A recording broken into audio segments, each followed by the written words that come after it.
Most people think failure ruins lives. It doesn't. More often, it is the fear of failure that does the damage. The business never started. The book never written. The opportunity never taken. The conversation never had. The dream never chased. Not because it was impossible. Because it felt safer to wait. This is the story of a man who spent years waiting to feel ready, and nearly lost his life to hesitation. This is the man who feared failure. As a child, he believed he could become anything. Most children do. They dream without limits, without statistics, without doubt, without fear. Then life teaches them something dangerous. What if you fail? The question followed him into adulthood. Every opportunity was met by another question. What if I fail? What if people laugh? What if I lose money? What if I'm not good enough? So he waited. And waiting felt responsible. Waiting felt intelligent. Waiting felt safe. Until one day he realized something. Years had passed. And his life had become a collection of plans, not experiences. He had notebooks full of ideas, dreams, goals, plans, but very few stories. One autumn morning he left the town and wandered into the mountains.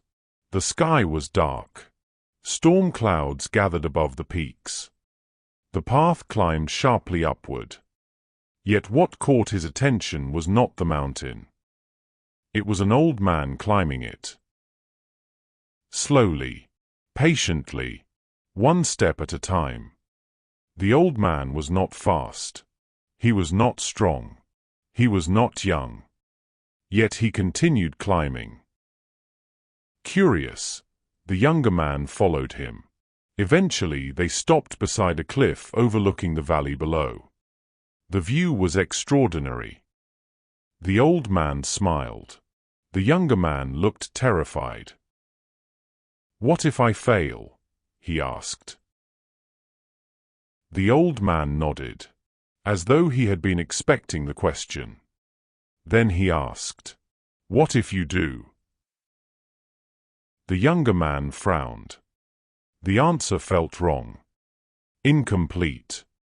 Unhelpful. The old man continued, "What if you fail?" "What then?" "You learn. You adapt. You try again." The wind moved through the mountains. The old man pointed toward the valley below. "Do you see that town?" "Yes. Every person down there has failed.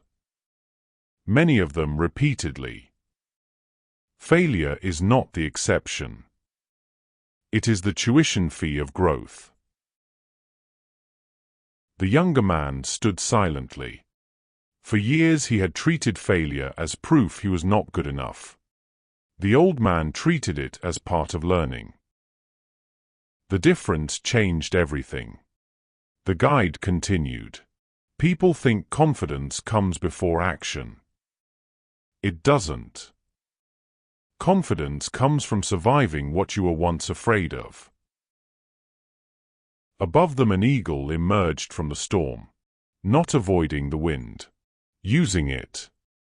The old man pointed toward the sky. The eagle rises because of resistance, not despite it. For the first time, the younger man understood. He had spent years trying to eliminate risk, trying to guarantee success, trying to avoid failure completely. And in doing so, he had avoided life itself. As Cleanthes taught, fate leads the willing and drags along the reluctant. The mountain remained steep.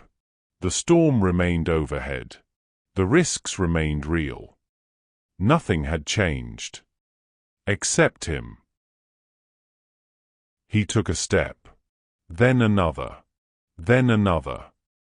Not because he was suddenly confident.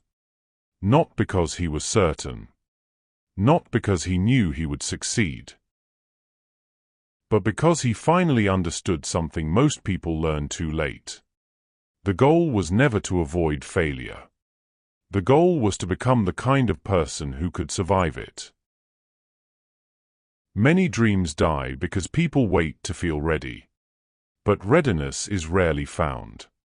It is built. One step. One mistake. One lesson at a time. The storm continued. The mountain continued. The climb continued. And for the first time in years, so did he. Modern Stoic mind.